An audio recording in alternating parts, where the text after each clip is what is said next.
वक्फ board bill का BJP नेता स्मृति ईरानी ने समर्थन किया है। उन्होंने इसे देश हित में बताते हुए कहा कि इस बिल से पारदर्शिता और जवाबदेही तय होगी। इस बिल से मुस्लिम समुदाय की महिलाओं के लिए नई उम्मीद जगी है। उन्होंने न्यूज़ वन इंडिया से बातचीत करते हुए क्या कुछ कहा है, वो जरा देखिए। हमारे साथ बातचीत करने के लिए पूर्व केंद्रीय मंत्री और बीजेपी नेता स्मृति ईरानी जी हैं। मैम, वक्फ बोर्ड एक्ट में एक बदलाव हुआ है। सरकार या बीजेपी के तमाम नेता कह रहे हैं कि ये मुसलमानों के बेहतरी के लिए भी है। आपने भी इस पर काम किया है। आपको क्या क्या लगता है, किस तरीके से ये मुसलमानों के लिए और देश हित में होगा? देखिए, पहले वक्फ बोर्ड के संदर्भ में जो कानून कांग्रेस के राज में बना था, उसके अंतर्गत अगर ट्राइब्यूनल के किसी निर्णय से व्यक्ति नाखुश होता तो उसको न्यायालय जाने का कोई प्रावधान नहीं था। आज जो सरकार ने प्रस्तुत किया है संशोधन, उसके अंतर्गत अब न्यायालय तक अपनी उम्मीद के साथ न्याय के लिए इंसान जा सकता है। दूसरा, पहले की सरकार में वक्फ बनाने का अधिकार सभी धर्म के लोगों का था। वक्फ अपने आप में एक इस्लामिक कॉन्सेप्ट है और इसीलिए आज सरकार ने जब प्रस्ताव किया कि जो इस्लाम प्रैक्टिस करते हैं, जो इस्लाम खुद जिसका निर्वहन करते हैं, उसका बिलीफ का, उनको ही वक्फ बनाने का अधिकार मिले।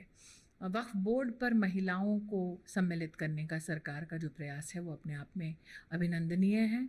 साथ ही वक्फ बोर्ड के अंतर्गत अब जो वक्फ की अर्निंग्स होंगी उसको आप गरीब महिला और विधवा महिला और तलाकशुदा महिला के लिए भी वक्फ का अर्निंग्स का इस्तेमाल हो सकता है, इसका भी प्रावधान सरकार ने किया है।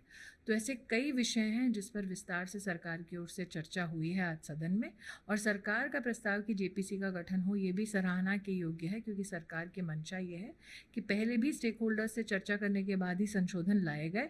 अब भी जो संशोधन पर अगर और भी विपक्ष कुछ बोलना चाहे तो जेपीसी के माध्यम से अपने विचारों को रख सकती है। मैम, अखिलेश यादव का एक पोस्ट आया जिसमें उन्होंने कहा कि ये संशोधन है वो महज एक बहाना है। रेलवे के बाद अब कहीं ना कहीं वक्फ बोर्ड की ज़मीन भी निशाने पर है, तो क्या ऐसे कैसे इसका स्पष्टीकरण दे दें, क्योंकि जिसकी ज़मीन है, जिसकी जायदाद है, उसका हक उसके पास रहेगा, सरकार के पास तो आएगा नहीं।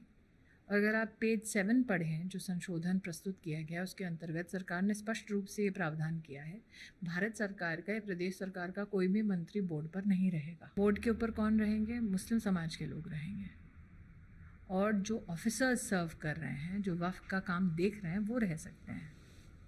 तो ये हनन कैसे हो गया? ये तो संरक्षण हुआ। धन्यवाद। हमारे साथ बातचीत कर रही थी बीजेपी नेता और पूर्व केंद्रीय मंत्री स्मृति ईरानी वीडियो रविकांत के साथ में।